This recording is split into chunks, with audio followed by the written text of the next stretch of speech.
कितना डिफिकल्ट होता है क्योंकि लोग तो जज करते हैं ना कि आपने पहले ये प्राइस बोला फिर वो प्राइस बोला, आपके तो प्राइस आए नहीं। सबका यही काम होता है, सुबह उठ के प्राइस देखना, न्यूज़ देखना, आधी रात को भी आंख खुलती है and then you check the prices, क्या क्लोजिंग आया है रात का। $10,000 की कितनी संभावना लगती है आपको अगले 2-3 साल में? जो अभी करंट बुल मार्केट है गोल्ड का, वो 2020 से स्टार्ट हुआ। जो भी बुल मार्केट होते हैं, सेक्युलर बुल मार्केट जिसको कहते हैं हम, वो लगभग 8 से 10 साल चलते हैं कमोडिटीज़ में। और पहले इस तरह का सेक्युलर बुल मार्केट आया था 2000 में। काफ़ी लोग वेट कर रहे हैं कि नीचे प्राइजेस आएगी, 1 लाख तक प्राइजेस आएगी तब हम बाइंग करेंगे। आई थिंक वो बहुत डिफ़िकल्ट है, उसके चांसेस बहुत ही कम है। हम हमेशा पॉजिटिव फैक्टर्स की बात करते हैं बुल मार्केट में, बट हमें नेगेटिव फैक्टर्स भी ध्यान में रखने चाहिए, विच आर द हेडविंड्स जिसकी वजह से प्राइजेस नीचे भी आ सकती है। जब तक डोनाल्ड ट्रंप पावर में है, इसी तरह से अनसर्टेनिटीज़ बनी रहेगी and he is there in power till next 3 years. Silver एक हाई बीटा कमोडिटी है, उसमें बहुत तेज़ी फटाफट आती है। इस बार भी अगर देखेंगे तो एक एक दिन में 15% के मूव्स आ रहे थे। वो जो ग्रीड एंड फियर होता है मार्केट में, कि लोग काफ़ी ग्रीड हो जाते हैं कि हमें ये गेन्स चाहिए, उस मार्केट में घुस जाते हैं and finally they get stuck up. ये 2011 में भी हुआ था।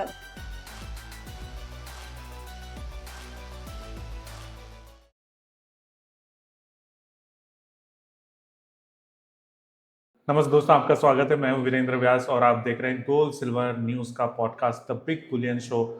और दोस्तों, आज हम चर्चा कर रहे हैं सोने के भाव की। और सोने के भाव की चर्चा करने के लिए हमारे साथ गोल्ड में पीएचडी की हुई हैं, जो कि ऑगमोंट से हैं, डॉक्टर रेनिशा चेनानी जी, जो कि वहां पर रिसर्च की हेड है। उनसे चर्चा करेंगे। नमस्ते रेनिशा जी, स्वागत है। Thank you, thanks Virendra ji for inviting me. Renisha ji, सबसे पहले तो आपकी गोल्ड की पीएचडी की बात करेंगे। मतलब कैसे दिमाग में आया कि चलो गोल्ड पे पीएचडी करते हैं? हमने देखा कि जिस तरह से गोल्ड की प्राइसेस इतने सालों से बढ़ रही है एंड काफ़ी लोगों का इंटरेस्ट भी है इंडिया में। एक तरह से हमें फ्लॉन्ट करना बहुत अच्छा लगता है गोल्ड, एंड सभी के घरों में गोल्ड तो होता ही है। तो जो वो बचपन से एक लगाव तो था ही गोल्ड के साथ, एंड मैं सारी की सारी कमोडिटी स्टैक कर रही थी, पर मेरा जो रुझान था वो गोल्ड की तरफ ज़्यादा था। तो आई थॉट सब चीज़ें मैं एक्चुअली प्रैक्टिकली तो कर ही रही हूँ, सब रिसर्च बेस्ड देख ही रही हूँ। सो व्हाई नॉट कि एक मैं डिग्री ले लूँ जो मुझे आगे चल के भी काम आएगी। सो मैंने ये डिसीजन 7-8 साल पहले लिया, एंड देन मैंने 5 साल का अपना पीएचडी का पूरा प्रोसेस, अपना कोर्स कंप्लीट किया, and it's been almost 2.5 years कि I have this degree now. तो गोल्ड एनालिस्ट बन के आप खुश हैं? जी, बहुत खुश हूँ मैं। अच्छा। And it is the most booming sector from last few years and I hope it stage, तो सबके लिए अच्छा है। कितना कितना डिफिकल्ट होता है क्योंकि लोग तो जज करते हैं ना कि आपने पहले ये प्राइस बोला फिर ये प्राइस हो गया फिर वो प्राइस बोला, आपके तो प्राइस आए नहीं। मतलब इट्स लाइक आपने किसी चीज को बोला वहां पर और फिर वो, क्योंकि मार्केट आपके कंट्रोल में नहीं, आपके कंट्रोल में जो चीजें हैं वही आप उतनी बता सकते हैं। कितना डिफिकल्ट होता है कि एनालिस्ट के लिए ये सब चीजों को डील करना? जी, कई बार ये डिफ़िकल्टी होती है कि आपने जो बोला वैसा हुआ नहीं, क्योंकि डायनामिक्स काफ़ी जल्दी बदल रहे हैं। और पिछले 2 सालों से तो आप देखिए मार्केट डायनामिक्स हर 2 घंटे में बदल रहे हैं। There are many things that are impacting the prices now, जो पहले नहीं इम्पैक्ट करती थी। सो येस, आपको अगर इस मार्केट में टिके रहना है, अपना ट्रस्ट बनाए रखना है, तो if you are right 80% of the times, your success ratio is more than 80% of the times, I think people will trust you. And इतना समझ में आता है कि 20% ऑफ द टाइम्स आप गलत भी हो सकते हो, बट आप कंसिस्टेंट रहिए, एक्यूरेसी 80% से ज़्यादा रखिए, तो लोग आप पे ज़रूर भरोसा करेंगे। That is what I have learn from last so many years. अगर हम गोल्ड के एनालिसिस की बात करें, जैसे आपने कहा 2.5-3 साल हो गए हैं, तो ये 3 सालों में आपने कैसे देखा गोल्ड मार्केट को? क्योंकि अगर हम देखें गोल्ड की जो जर्नी शुरू हुई रशिया यूक्रेन वॉर के बाद से ही शुरू हुई, और मुझे लगता है उसी समय शायद आपने काम शुरू किया हुआ।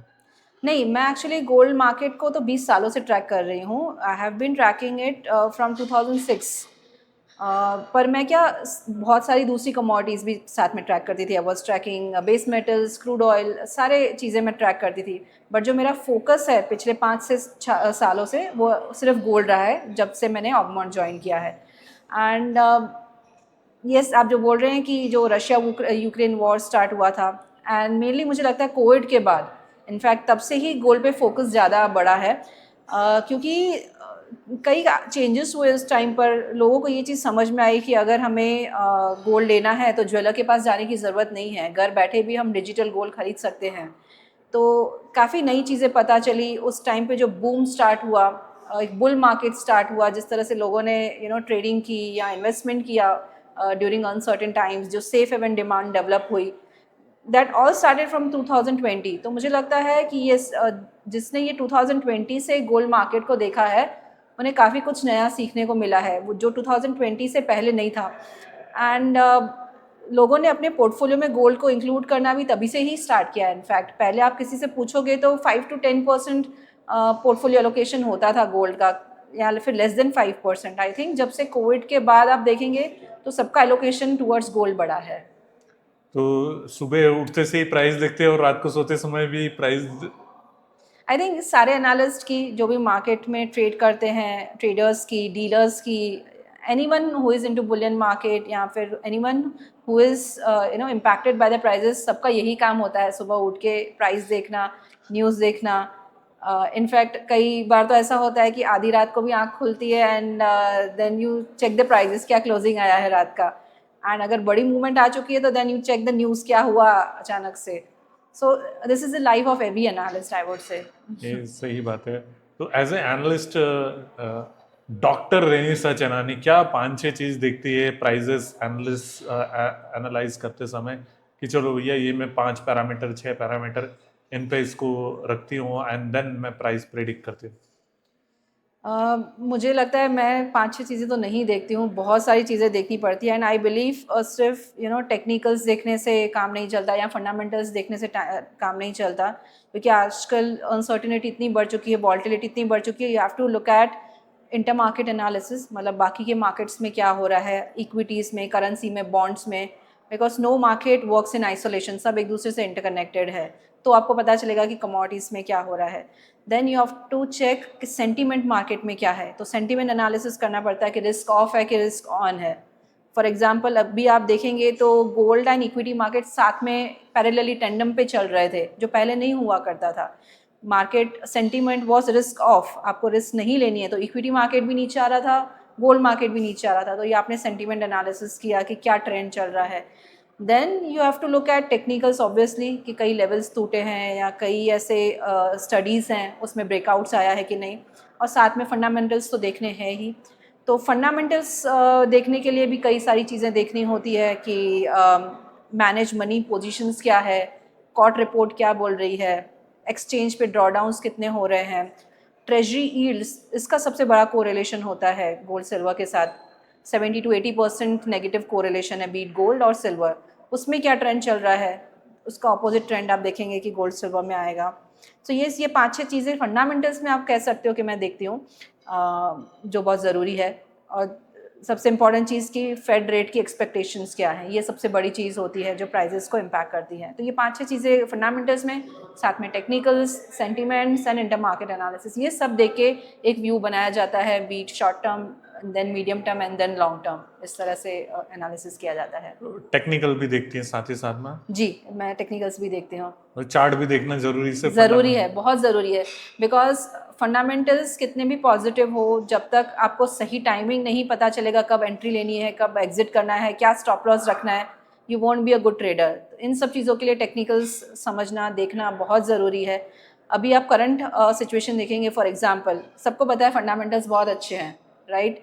सिर्फ एक फंडामेंटल है कि जियोपॉलिटिकल टेंशन्स लगे हुए हैं, इस वजह से हम देख रहे हैं कि रिस्क ऑफ सेंटीमेंट है मार्केट में, तो इतनी बाइंग नहीं आ रही है। बट साथ में टेक्निकली भी प्राइजेस कोई कन्विक्शन बाय नहीं दे रही है कोई स्टडी में, या फिर आप देखेंगे कि टेक्निकल इंडिकेटर्स बहुत बड़ा कुछ ऐसा दिखा नहीं रहे हैं कि अभी ब्रेकआउट्स आने वाले हैं। तो सारी चीज़ें देख के अभी व्यू बन रहा है कि market would consolidate in a range. तो सब चीज़ें देखना बहुत ज़रूरी है। सब चीज़ें देखना बहुत, वाकई में गोल्ड और सिल्वर का बहुत सारे लोगों को लगता है कि $5,000 का लेवल बोल दिया, इनको तो कुछ पता नहीं है, बस बोल दिया 5,000, ऐसे नहीं होता है एक्चुअली में, क्योंकि उसमें बहुत सारी चीज़ों का रिसर्च होता है, एनालिसिस होता है, उसके बाद ही प्राइस को पर्टिकुलरली प्रिडिक्ट जी, किया अगर जाता है। प्राइस फोरकास्टिंग करना है तो उसके लिए फिर हमें कई मॉडल्स भी लगाने पड़ते हैं, मशीन लर्निंग मॉडल्स लगाए जाते हैं, या फिर फोरकास्टिंग मॉडल्स लगाए जाते हैं, स्टैटिस्टिकल मॉडल्स लगाए जाते हैं, जिसमें सब हिस्टोरिकल डेटा डाला जाता है, कई चीज़ें बताई जाती है, एंड देन उसमें हमें पता चलता है कि क्या फोरकास्ट आएगा। तो इट्स नॉट ईजी कि आपने जस्ट बोल दिया कि अभी गोल्ड ने $5,000 क्रॉस किया तो नेक्स्ट 5,500 एंड $6,000 है। It is not like that. बहुत सारी चीज़ें देखनी पड़ती है, कई सिनारियो एनालिसिस भी करने पड़ते हैं कि बुल केस सिनारियो होगा तो क्या होगा, बेयर केस होगा तो क्या होगा। तो you have to be ready with the worst condition also. सारे डाउनसाइड्स देखने पड़ते हैं कि अगर सिचुएशन बहुत बिगड़ जाती है तो क्या होगा। तो हर तरह से एनालिसिस करना बहुत ज़रूरी है। आपको क्या लग रहा है अभी कैसे देख रही हैं ट्रेंड आप गोल्ड, और अगर हम बात करें पर्टिकुलरली गोल्ड की, तो कैसे लग रहा है आपको गोल्ड? क्योंकि हम देख रहे हैं काफ़ी लंबे समय से गोल्ड एक रेंज में था, करीब 8-10 साल तक।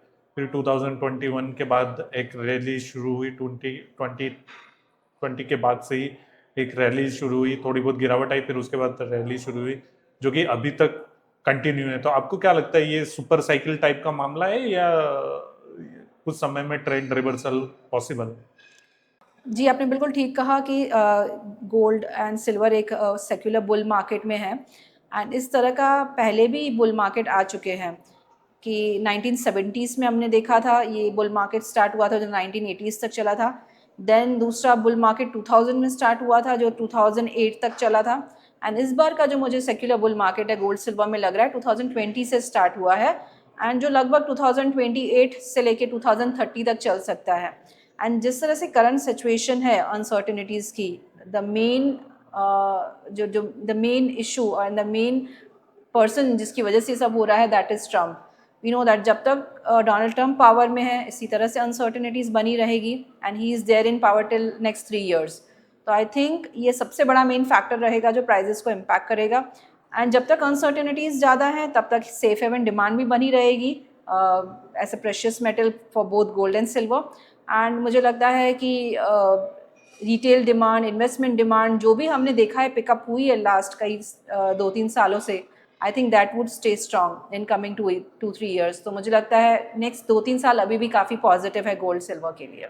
मतलब 3 साल डोनाल्ड ट्रंप रहने वाले हैं, तो 3 साल वापस पॉजिटिव ही लग रहा है जी, आपको? हर तरह से अनसर्टेनिटी रह सकती है, बीट टैरिफ अनसर्टेनिटी, बीट कि इंटरेस्ट रेट का क्या ट्रैजेक्टरी रहेगी, या फिर जियोपॉलिटिकल टेंशंस। ये तीनों चीज़ें ही हैं जो मार्केट को ऊपर नीचे लेके जा रही है पिछले 1-2 सालों से, और आगे चल के भी यही चीज़ें ही रहेगी। सिर्फ कंट्रीज़ बदल जाएगी। अभी आज टेंशंस यूएस ईरान के बीच में है, तो कल कहीं और कंट्री के बीच में रहेंगे।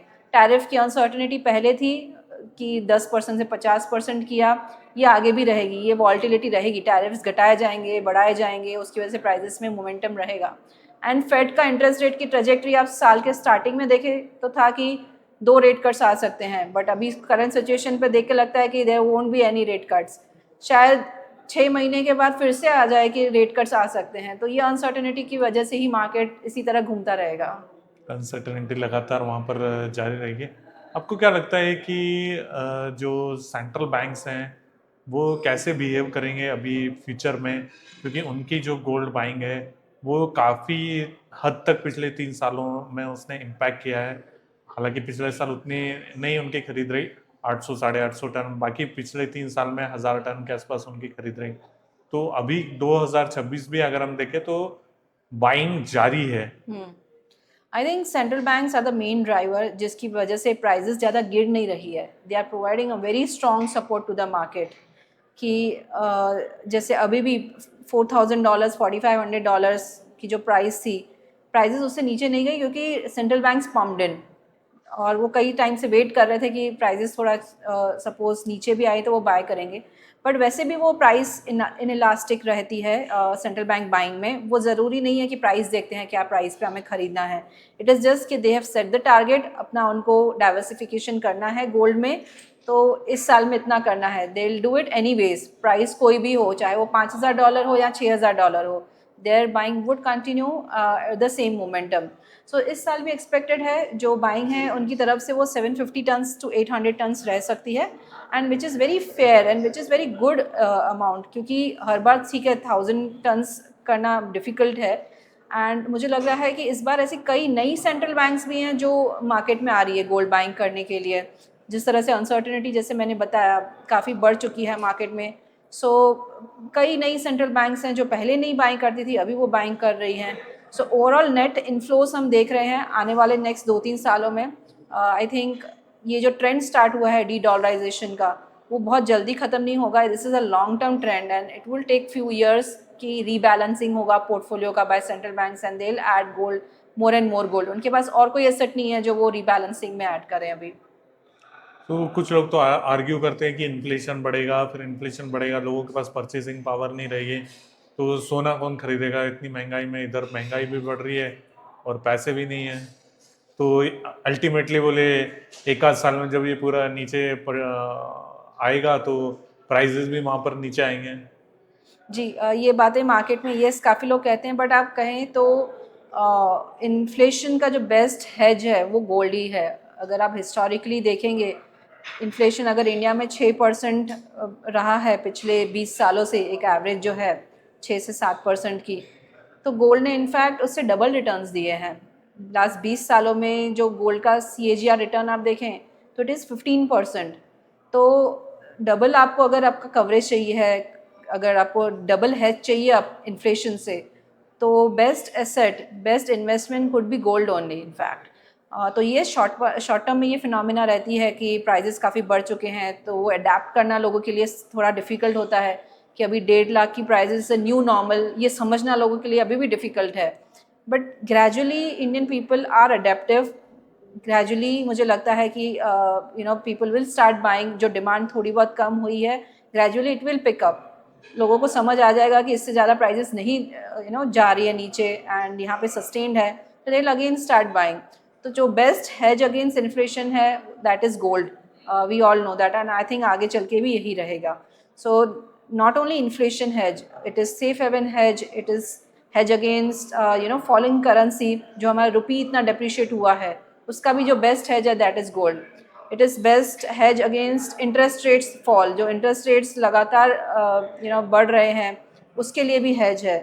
अनसर्टेन टाइम्स में भी it is safe haven hedge. तो हर तरह से जो हेज एसेट है वो है गोल्ड। तो आई थिंक लोग जुटला नहीं सकते हैं, इसलिए अभी अपने पोर्टफोलियोज में ज़्यादा एलोकेट कर रहे हैं गोल्ड को। तो आपको क्या लग रहा है कि गोल्ड का जो प्राइस है, अगर हम देखें, अभी हम लोग 4,500 से $5,000 के बीच में वहाँ पर चल रहे हैं, ये फेयर प्राइस है गोल्ड का, या इन्फ्लेशन एडजस्टेड हम देखें तो अभी भी गोल्ड चीपर है?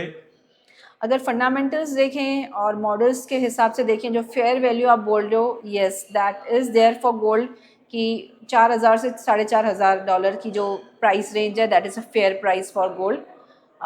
But yes that keeps on changing, because जैसे ही जियोपॉलिटिकल टेंशंस बढ़ रहे हैं, अगर क्रूड की प्राइजेस में इतनी वॉलेटिलिटी है, एक दिन में हम देख रहे हैं 10 से 15% की वॉलेटिलिटी है, अगर क्रूड की प्राइस 15% बढ़ जाती है तो ये जो मैं आपको फेयर प्राइस बता रही हूँ वो उसमें भी चेंजेस आ जाएंगे, वो भी बढ़ के $300-400 ऊपर हो जाएगी। तो वी नीड टू सी कि जो कॉन्स्टेंटली चेंजिंग एनवायरनमेंट में हम जी रहे हैं, वहाँ पे फेयर प्राइस एक नहीं रह रही है, एक दिन के लिए भी नहीं रह रही है। तो हम रोज़ रोज़ तो वो मॉडल्स चला नहीं सकते हैं, रोज़ रोज़ तो देख नहीं सकते हैं। तो अगर आप ओवरऑल देखें तो yes $4,500 is a fair price. यहाँ पे इन्वेस्ट करना सही लग रहा है कि नहीं? येस मुझे लग रहा है सही है। लॉन्ग टर्म में आपको अगर आप कहूँ तो येस यहाँ से मुझे लग रही है कि प्राइजेस अपसाइड में जाएगी। एंड अगर काफ़ी लोग वेट कर रहे हैं कि नीचे प्राइजेस आएगी, 1 लाख तक प्राइजेस आएगी तब हम बाइंग करेंगे, आई थिंक वो बहुत डिफ़िकल्ट है, उसके चांसेस बहुत ही कम है। I mean there are 90% chances कि वो प्राइजेस नहीं आएंगी। बट अगर कुछ ऐसा सिनारियो बन गया कि जहाँ पे काफ़ी सेल ऑफ आ रहा है, लिक्विडेशन आ रहा है अक्रॉस द वर्ल्ड एंड काफ़ी टेंशन्स बढ़ जा रहे हैं जियोपॉलिटिकली, तो येस 10% चांसेस है कि आपको प्राइजेस 1-1.25 लाख के नीचे देखे। अदरवाइज 90% अभी मेरे हिसाब से एनालिसिस करके I don't think that prices are possible. अगर हम प्राइस के एनालिसिस की बात करें तो 2,000 से 4,000, $4,500 हम पिछले 1-1.5 साल में देख चुके हैं। $10,000 की कितनी संभावना लगती है आपको अगले 2-3 साल में? मुझे लगता है 80-90% चांसेस है कि प्राइजेस यहाँ से डबल हो सकती है। जैसे मैंने आपको बताया कि we are in a secular bull market, तो नेक्स्ट 3 साल काफ़ी पॉजिटिव रहेंगे एंड जब भी सेक्युलर बुल मार्केट होता है तो प्राइजेस 10 गुना, 15 गुना, 20 गुना बढ़ती है। तो इस बार का जो सेक्युलर बुल मार्केट जो हम 2020 में बोल रहे हैं स्टार्ट हुआ था, तब प्राइजेस थी अराउंड $1500 एंड अब वहाँ से हम कितना बढ़े हैं, सिर्फ 3 या 4 गुना ही बढ़े हैं। तो अभी भी यहाँ से काफ़ी जगह है कि अगर हमको 10 गुना बढ़ना है तो prices have to double from year. अगर वो इन्फ्लेशन एडजस्टेड कहें या फिर सेफ हेवन बाइंग कहें या फिर किस तरह से भी बाइंग आएगी, but prices will double from year. तो मुझे काफ़ी चांसेस लग रहे हैं कि नेक्स्ट 3 इयर्स में प्राइजेस 9,000 से $10,000 आपको देखने को मिल सकती है। इंडियन टर्म्स में मोर देन 3 लाख रुपीज़ पर 10 ग्राम ये प्राइजेस आपको ज़रूर देखने को मिल सकती है अगर इसी तरह की सिचुएशंस रही तो। पर जैसे हम देख रहे हैं कि जो बड़ा फैक्टर आपने बताया सेंट्रल बैंक है, क्या बड़ा चीज़ इसको ड्राइव कर सकता है प्राइजेस को इस लेवल पर ले जाने के लिए? क्योंकि हमने लास्ट 1.5 साल में टैरिफ देखा, उसके बाद जियोपॉलिटिकली कुछ चीज़ें ऊपर नीचे हुई वो देखा, और फेड के कट्स देखे रेट्स के। ये 3-4 बड़े फैक्टर्स थे जो जिन्होंने पिछला जो 2,000 से $4,000 का टैरिफ की अनसर्टेनिटी, इवन डॉलर का नीचे जाना। अभी आपको क्या लग रहा है, यही फैक्टर ड्राइव करते रहेंगे? एक सेंट्रल बैंक की बात तो हमने मान ली, पर डबल होने के लिए वापस वही फैक्टर काम करे ऐसा ज़रूरी तो नहीं? जी बिल्कुल। ये फैक्टर्स तो रहेंगे ही, फ्रंट बर्नर से बैक बर्नर पर आते रहेंगे या फिर फ्रंट बर्नर पे आएंगे। जो नया फैक्टर है जो प्राइजेस को एक कैटालिस्ट की तरह आगे बढ़ा सकता है, that big elephant in the room is US का डेट लेवल्स, जो बहुत ही अलार्मिंग लेवल्स पे है। We all know that. And जिस तरह से यूएस इतने बड़े डेट पर ट्रेड कर रहा है, जितना 37-38 ट्रिलियन डॉलर्स का, उसका इंटरेस्ट पेमेंट इतना ज़्यादा है। हर साल दे हैव टू पे मोर देन $1 ट्रिलियन इन इंटरेस्ट, जो उनकी डिफेंस स्पेंडिंग से भी बढ़ चुका है। सो ऐसा कुछ बबल बर्स्ट हो सकता है या कुछ ऐसा डेट का प्रॉब्लम आ सकता है आगे चल के। यूएस में कुछ ऐसे डाउनग्रेड्स आ सकते हैं, बड़ी कंपनीज ने उन्होंने उनको डाउनग्रेड कर दिया, या फिर ये कुछ डेट बबल कुछ बर्स्ट हो जाए, कुछ ऐसे क्राइसिस आ जाए, डेट क्राइसिस आ जाए, जो मुझे लग रहा है काफ़ी चांसेस है नेक्स्ट 2-3 सालों में आने के लिए। तो ये सबसे बड़ा कैटालिस्ट होगा जो गोल्ड एंड सिल्वर की एक न्यू रैली स्टार्ट करेगा, न्यू साइकिल स्टार्ट करेगा, जो बहुत ही पॉसिबल लग रहा है आने वाले 2-3 सालों में। तो this could be one of the big factors. दूसरा फैक्टर हो सकता है कि जो डी डॉलराइजेशन का ट्रेंड है वो बहुत ही इम्पल्सिव हो जाए, बहुत ही डॉलर सेलिंग आ जाए। जिस तरह से आप देखें कि डॉलर जो रिजर्व्स में है उसका शेयर कंटिन्यूसली गिर रहा है, फ्रॉम 57-58% 10 साल पहले, अभी इट इज़ लेस देन 30%। तो वो ड्रास्टिकली कम हो जाए। तो ऐसे फैक्टर्स अगर होते हैं तो ये बहुत बड़े ट्रिगर्स होते हैं मार्केट में। तो आई थिंक ऐसा कुछ आता है तो that could be the next trigger जो प्राइजेस को अपसाइड मोमेंटम ले जाएगा। एंड बाकी जो हमारे अभी करंट कंडीशंस हैं ये तो रहेगी जो प्राइजेस को सपोर्ट करेगी। एंड आई थिंक इसके साथ हमारा ट्रेंड भी बाइंग का काफ़ी चेंज हो रहा है, तो वो भी फ़र्क पड़ता है कि हम किस तरह से बाइंग कर रहे हैं इंडिया में। तेजी की तो हमने बात की, पर अगर मंदी के सिनारियो बनते हैं तो उसमें क्या फैक्टर्स प्ले कर सकते हैं? क्योंकि हम देखें अगर अमेरिकी इकोनॉमी तो इतना बड़ा डेट है जिसको चुकाना ही अपने आप में एक बहुत बड़ा जिसको आप कह सकते हैं रिस्क है। प्लस यूएस की ट्रेजरी वो चाइना अलग बेच रहा है, डॉलर में अभी भले ही तेजी है पर डॉलर इंडेक्स उस तरह से उतना मजबूत इस वॉर को खत्म होने के बाद नहीं दिख पाएगा। हो सकता है वहां पर वो उसमें और गिरावट देखने को मिले। तो आपको क्या लग रहा है, कोई फैक्टर्स हैं जो प्राइजेस को नीचे की तरफ भी ड्रैग कर सकते हैं, या उनके ऊपर हमको नजर रखना चाहिए ताकि हमको इंडिकेशन मिले कि चलो भाई अब शायद ट्रेंड रिवर्सल हो रहा है, ये 3 फैक्टर लागू हो गए? जी, ये बहुत ही अच्छा क्वेश्चन है क्योंकि हम हमेशा पॉजिटिव फैक्टर्स की बात करते हैं बुल मार्केट में, बट हमें नेगेटिव फैक्टर्स भी ध्यान में रखने चाहिए, विच आर द हेडविंड्स जिसकी वजह से प्राइजेस नीचे भी आ सकती है। तो आई थिंक गोइंग फॉरवर्ड, जैसे आपने बताया डॉलर इंडेक्स ये बहुत बड़ा रोल प्ले करेगा कि डॉलर इंडेक्स की क्या ट्रेजेक्ट्री रहती है। अगर डॉलर इंडेक्स काफ़ी मजबूत रहता है, काफ़ी स्ट्रॉन्ग रहता है, तो I think it could create some pressure on the prices. Yes, it can do so. और ये कब होगा, जब यूएस के इंटरेस्ट रेट स्टेगनेंट रहेंगे, यहाँ पर वो नीचे नहीं आते हैं सपोज, तो ये एक नेगेटिव फैक्टर रहेगा कि यूएस के इंटरेस्ट रेट स्टेगनेंट रहे, ये हाई लेवल्स पे रहे जो अभी है करंटली 3.5% टू 4% की अगर रेंज में रहते हैं, तो ये गोल्ड के लिए नेगेटिव है। डॉलर इंडेक्स अगर ज़्यादा 100 की लेवल के ऊपर रहता है तो that is negative for gold. ये देखना बहुत ज़रूरी है। तीसरा हमें ये भी देखना होगा कि सेंट्रल बैंक की जो बाइंग है वो रुकनी नहीं चाहिए। वो कंटिन्यूसली अगर 5-6 महीने तक अगर आपको डेटा में दिखता है कि central bank have stopped buying, net जो इनके इनफ्लो से वो बंद हो रहे हैं, तो एक ये ट्रेंड रिवर्सल हो सकता है। दूसरा मुझे लग रहा है कि जिस तरह से रिटेल में बाइंग आ रही है, भले ही आप इंडिया में देखें कि ज्वेलरी से निकल के हम इन्वेस्टमेंट में डिमांड में ज़्यादा मूव कर रहे हैं कि ETFs, डिजिटल गोल्ड, उसमें ज़्यादा बाइंग आ रही है, ज्वेलरी में कम आ रही है। तो ये देखना होगा कि इन्वेस्टमेंट डिमांड नहीं रुकनी चाहिए। ETF में कंटिन्यूसली फ्लोज आ रहे हैं, डिजिटल गोल्ड में भी अच्छे फ्लोज आ रहे हैं, not only in India, world over. तो retail demand, investment demand through central banks, dollar index, ये तीनों का क्या परफॉर्मेंस रहता है, और शॉर्ट टर्म में नहीं, थोड़ा सा 5-6 महीने तक अगर वही परफॉर्मेंस रहता है, नेगेटिव रहता है गोल्ड एंड सिल्वर के लिए, then there are science of trend reversal which can happen any time. अगर मार्केट में सेंटीमेंट वैसा है तो भी हो सकता है, या ऐसे लिक्विडिटी के प्रॉब्लम्स हैं तो भी हो सकता है, दोनों चीज़ों की वजह से हो सकता है। तो रिवर्सल में कैसे देखते हैं आप, कितना हो सकता है?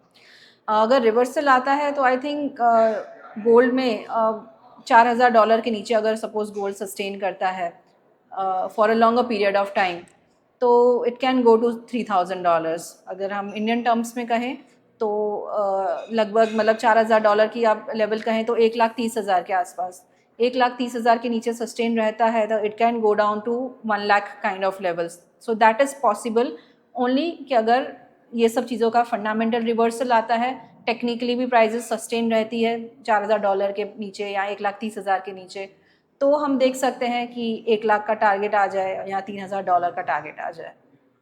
और चांदी को कैसे मैम देख रहे हैं, क्योंकि चांदी की अगर हम बात करें, चांदी ने भी काफ़ी अच्छे रिटर्न्स दिए हैं जो इन्वेस्टर हैं, जिन्होंने थोड़ा सा भी होराइजन अपना लंबा रखा, जो कि हम बात करते हैं कि लॉन्ग टर्म में इन्वेस्ट करो, लॉन्ग टर्म में इन्वेस्ट करो, 1 साल, 1.5 साल, 2 साल, जिन्होंने भी इस होराइजन के साथ काम किया है, 3 साल के हिसाब से भी, तो चांदी ने काफ़ी अच्छे खासे जी, रिटर्न दिए हैं वहाँ पे। तो ये रिटर्न आपको क्या लगता है कंटिन्यू होते रहेंगे, या अभी थोड़े समय तक हम कंसोलिडेशन पॉज दिखेंगे? शॉर्ट टर्म में मुझे लग रहा है कि एक कंसोलिडेशन टू स्टेगनेंट फेज आ सकता है, क्योंकि सिल्वर के फंडामेंटल्स गोल्ड से काफ़ी अलग हैं कि 60% वो एक इंडस्ट्रियल मेटल है एंड 40% एक प्रेशियस मेटल है। तो जो पिछले साल आपने तेजी आते हुए देखी थी, जो गोल्ड में से रैली मिली, 40% वो उसको उसकी उस तरफ से रैली मिली थी, एंड बाकी जो 60% जो दूसरा मूव था वो that was because of industrial demand काफ़ी स्ट्रांग थी। तो यस, गोल्ड स्टेगनेंट हुआ है थोड़ा, तो सिल्वर में भी हमने स्टेगनेंसी आते हुए देखी है। इंडस्ट्रियल डिमांड जो पिछले साल थी, इस साल भी एक्सपेक्टेड है वो स्ट्रांग ही रहेगी। सिल्वर में जो डेफिसिट था 5 सालों से, 2026 में भी एक्सपेक्टेड है वो डेफिसिट ही रहेगा। सिर्फ एक फैक्टर है जो सिल्वर की इंडस्ट्रियल डिमांड में फ़र्क आया है, वो है सोलर सेक्टर से, कि सोलर सेक्टर में पहले ज़्यादा सिल्वर यूज़ हुआ करता था, अभी थ्रिफ्टिंग की वजह से थोड़ा कम यूज़ हो रहा है, तो वो 20% they are going to use less silver than last year. But I think उसके अलावा जो दूसरे इंडस्ट्रीज़ में जहाँ सिल्वर यूज़ होता है, जैसे AI डेटा सेंटर्स में, या फिर EV व्हीकल्स में, 5G टेक्नोलॉजी में, तो उसका ग्रोथ काफ़ी अच्छा है। हर जगह हम देख रहे हैं 5% ग्रोथ है पर एनम। तो ये जितना हम डी ग्रोथ सोलर सेक्टर में देख रहे हैं वो कॉम्पनसेट हो जाएगा बाकी के तीनों जगहों से। तो overall net to net industrial demand तो वही रहेगी, सिल्वर अभी भी डेफिसिट में रहेगा। तो आई थिंक फंडामेंटल्स काफ़ी अच्छे हैं, सिर्फ इन्वेस्टमेंट फ्लोज, फिनेंशियल फ्लोज आना इस मार्केट में फिर से ज़रूरी है। जो जिस तरह से पहले लोगों ने ज़बरदस्त बाय किया था गोल्ड एंड सिल्वर, फिर से उस तरह का ट्रस्ट आएगा अगर मार्केट में, तो हम फिर से देखेंगे कि रैली आएगी, and that could come any time. जब भी सपोज ये जियोपॉलिटिकल टेंशन्स कम होते हैं, या कुछ एक नया ड्राइवर आता है, कुछ ऐसा नया फैक्टर आता है, अगर प्राइजेस को अपसाइड लेके जाता है, तो ये फिर से आएंगे। ETF फ्लोज जो थोड़े 2-3 महीनों में कम हो चुके हैं, फिर से वो वापस इनफ्लोस हो जाएंगे। We are waiting for a catalyst और अ ड्राइवर और अ फैक्टर जो प्राइजेस को फिर से एक रिवर्सल दे, एंड अगर वो रिवर्सल आता है तो I think again silver won't stop, $100 के ऊपर सस्टेन करता है तो it can again touch its previous high of 120 and $140। ये एक बुल केस सिनारियो बन रहा है जहाँ पे एक साल में आपको शायद $140 तक भी प्राइजेस जाते हुए देखें। सिमिलरली इन इंडियन टर्म्स में 3 लाख रुपीज़ एक बहुत ही इंपॉर्टेंट रेजिस्टेंस लेवल है, उसके ऊपर प्राइजेस सस्टेन करती है तो it can go to again जो 4 लाख का प्रीवियस लेवल था एंड उसके ऊपर 4.5 लाख तक भी हम चाहते हुए देख सकते हैं बुल केस में। सो बुल केस सिल्वर के लिए, क्योंकि हम रिपोर्ट देख रहे थे इंडस्ट्रियल वर्ल्ड सिल्वर सर्वे, उसमें तो इंडस्ट्रियल डिमांड उन्होंने बोला कि कम होगी, सिर्फ इन्वेस्टमेंट डिमांड, क्योंकि सिल्वर 60% 50% इंडस्ट्री में जाती है, अगर वहाँ डिमांड कम हो रही है तो प्राइजेस को सस्टेन करने के लिए दूसरे फैक्टर्स चाहिए पड़ेंगे। कोई रेगुलेटरी फैक्टर आ जाए या कोई ऐसी चीज आ जाए, चेंजेस टैरिफ के या कोई उस तरह के, तो इस भाव को सस्टेन करने के लिए जो आपने लेवल्स दिए हैं, क्या सबसे बड़ा चीज होगा? क्योंकि इंडस्ट्रियल प्राइस बढ़ता है तो इंडस्ट्री में उसका यूज होना कम हो जाता है, और चूंकि मोस्ट ऑफ द चीज जो है उसको ड्राइव करने वाली इंडस्ट्री है। जी, जैसे मैंने बताया 60% इसकी इंडस्ट्रियल यूज़ है, तो इंडस्ट्रियल डिमांड जो है that is expected to be less, it's only by 2%। इस साल जो कम होने वाली है ओवरऑल वो सिर्फ 2% कम होने वाली है, विच इज़ वेरी लेस पिछले साल से। ऐसा नहीं है कि हम 10-15% कम देख रहे हैं डिमांड इस साल। तो जैसे मैंने बताया वो सोलर सेक्टर से थोड़ा कम हो रही है, इसलिए ओवरऑल डिमांड आपको कम दिख रही है। बट येस, बाकी अगर प्राइजेस को यहाँ से ड्राइव करना है तो वी नीड टू सी के सस्टेन्ड इन्फ्लोस आने चाहिए इस सेक्टर में। एक इन्वेस्टमेंट डिमांड जो है वो स्ट्रॉन्ग रहनी चाहिए, ETF इन्फ्लो स्ट्रॉन्ग रहने चाहिए, तभी हम देखेंगे कि प्राइजेस ये बुल के सिनारियो में जा सकती है। एंड आई थिंक ये इंडिया में जिस तरह से आप बोल रहे हैं कि कुछ रेगुलेटरी चेंजेस अगर आते हैं, जैसे गोल्ड में कहा गया कि गोल्ड ETFs वाले जो हैं वो 50% अपना गोल्ड फिजिकल रख सकते हैं, बाकी GMS GDS प्रोडक्ट्स में डाल सकते हैं या गोल्ड लिंक डेरिवेटिव्स में डाल सकते हैं। ऐसे जैसे रेगुलेटरी चेंज गोल्ड में आया, वैसे कुछ सिल्वर ETFs के लिए आ जाए, सिल्वर मार्केट के लिए कुछ चेंजेस आ जाए तो वो एक ऐसा कदम हो सकता है। जैसे पिछले साल हमें ये न्यूज़ आया था कि silver is included in the critical mineral list in US, या फिर इस साल हमें ये भी पता चला कि China has restricted silver for export. तो ऐसे ये बड़े न्यूज़ जब भी आते हैं तो ये प्राइजेस को ड्राइव करते हैं। तो आई थिंक ऐसा कुछ भी आता है, जैसे US ने क्रिटिकल मिनरल लिस्ट में डाला है सिल्वर को, बाकी की कंट्रीज़ भी अगर सपोज डालती हैं, कनाडा ने डाल दिया, मैक्सिको ने डाल दिया, तो ये एक ट्रिगर हो सकता है जिसकी वजह से प्राइजेस फिर से शूट अप हो सकती है। चाइना ने जैसे एक्सपोर्ट के रेस्ट्रिक्शंस लगाए हैं, कोई और कंट्री सपोज एक्सपोर्ट रेस्ट्रिक्शंस लगाती है, या फिर सिल्वर पे ऐसे टैरिफ्स लगते हैं जो काफ़ी बड़े बड़े हुए टैरिफ्स हैं, तो ये बुल केस बन सकता है। तो ये सारी चीज़ें तभी होगी जब इस तरह के नया कैटालिस्ट आएगा। तो it can happen any time, because मैं जैसे बोल रही हूँ ये अनसर्टेन टाइम्स हैं, आज कुछ और हो रहा है, कल कुछ और नया न्यूज़ आ जाए, वी नेवर नो। तो रेस्ट्रिक्शंस लग सकते हैं, कुछ भी हो सकता है। पर सिल्वर का हमने ट्रेंड देखा है कि इसमें लोग फंस जाते हैं, मतलब पुराने लोग जो फंसे हुए हैं उनको तो pता है कि इसमें होता क्या है, पर जो हर बार जो है नए लोग जुड़ते हैं और जब भी रैली आती है कायदे से उसमें कमाना चाहिए, पर जो आम लोग हैं उसमें पैसा गंवा देते हैं। सिल्वर एक हाई बीटा कमोडिटी है तो उसमें बहुत तेज़ी फटाफट आती है। आप इस बार भी अगर देखेंगे तो एक एक दिन में 15% के मूव्स आ रहे थे। तो वो जो ग्रीड एंड फियर होता है मार्केट में कि लोग काफ़ी ग्रीड हो जाते हैं कि हमें ये गेन्स चाहिए, उस मार्केट में घुस जाते हैं and finally they get stuck up. ये 2011 में भी हुआ था जब प्राइजेस $50 टच किया था, यहाँ पर 75-80,000 टच किया था। तो तब के लोग फंसे हुए थे जो अभी सबको रिलीफ मिली थी। एंड अभी भी काफ़ी लोग हैं जो 3 लाख के ऊपर की प्राइजेस के ऊपर भी बाइंग करके वो बैठे हुए हैं, जो अभी भी स्टकअप हैं। तो येस, हम कंपेयर करें अगर पिछले बुल मार्केट से, तो इस बार का बुल मार्केट थोड़ा डिफरेंट है। आई डोंट थिंक ज़्यादा टाइम तक वो फंसे रहेंगे। They don't have to wait 10 साल या 15 साल की वो प्राइजेस फिर से आ जाए। आई थिंक ये प्राइजेस फिर से बहुत जल्दी आ जाएंगी। अगर जो 3 लाख की लेवल के ऊपर के बैठे हुए हैं, वेट कीजिए, 1-2 साल में ही वो प्राइजेस आ जाएंगी, आपको मिल जाएगी ये प्राइस। एंड ग्रेजुअली काफ़ी सिचुएशंस चेंज हुई है। टेक्निकल्स अगर हम बात करें तो 45 ईयर्स के बाद एक बड़ा ब्रेकआउट आया है $50 के ऊपर। तो मुझे नहीं लगता कि प्राइजेस इतना जल्दी वापस नीचे जाएंगी। It's a technical very very big breakout, ये जो पहले कई सालों के बाद हुआ है, मल्टी ईयर ब्रेकआउट है। तो बहुत जल्द तो मुझे नहीं लगता है कि ये बेरिश फेस में जाएगा। बहुत जल्दी आपको फिर से अपने पुराने लेवल्स देखने को मिलेंगे। चलिए, पुराने लेवल्स देखने को मिलेंगे तो जो लोग फंसे हैं उनको निकलने में आसानी होगी आसानी होगी जी। और वापस फिर नए लोग फंसेंगे। मतलब ये तो साइकिल है, मतलब क्योंकि जो नए लोग जुड़ते हैं उनको पुराने का एक्सपीरियंस नहीं होता है एक्चुअली में, तो वो इश्यू हो जाता है। थैंक यू सो मच रनीशा जी, ये सारी जानकारी देने के लिए, हमें और हमारे इस शो में ज्वाइन करने के लिए, और उम्मीद करूंगा कि आपका 80% फोरकास्ट कम से कम सही निकले। थैंक यू, थैंक्स वीरेंद्र जी, आपके साथ हमेशा बहुत अच्छा लगता है बात करके। एंड जो मैंने आपको कहा कि जिस तरह से gold and silver market evolve हो रहे हैं, हमारे ट्रेंड्स चेंज हो रहे हैं बाइंग में, बट क्वांटिटी तो उतनी ही हम बाय कर रहे हैं। चाहे पहले ज्वेलरी फॉर्म में थी तो अभी हम डिजिटल फॉर्म में बाय कर रहे हैं। तो आई थिंक येस, मैं सबको यही एडवाइस करूँगी, आपके पोर्टफोलियो में अभी भी 15 से 20% गोल्ड रखें, गोल्ड एंड सिल्वर रखें। अंडर एलोकेटेड हो तो ज़्यादा ऐड कीजिए। स्टकअप आप तब होंगे जब आप ट्रेडिंग करेंगे। अगर आप लॉन्ग टर्म इन्वेस्टेड रहते हैं, SIP करके इन्वेस्टेड रहते हैं, लंबा सोच के इन्वेस्ट करते हैं, तो यू वोंट गेट स्टकअप। तो stay invested for long term, at least 3-4 साल का सोचें, तो गोल्ड एंड सिल्वर दोनों की प्राइजेस यहाँ से डबल हो सकती है। That's what I will advice. Thank you so much. 3 से 4 साल में डबल हो सकते हैं प्राइस। देखिए दोस्तों, और आप मुझे बताइएगा कि द बिग बुलियन शो का ये वाला पॉडकास्ट आपको कैसा लगा। Thank you so much.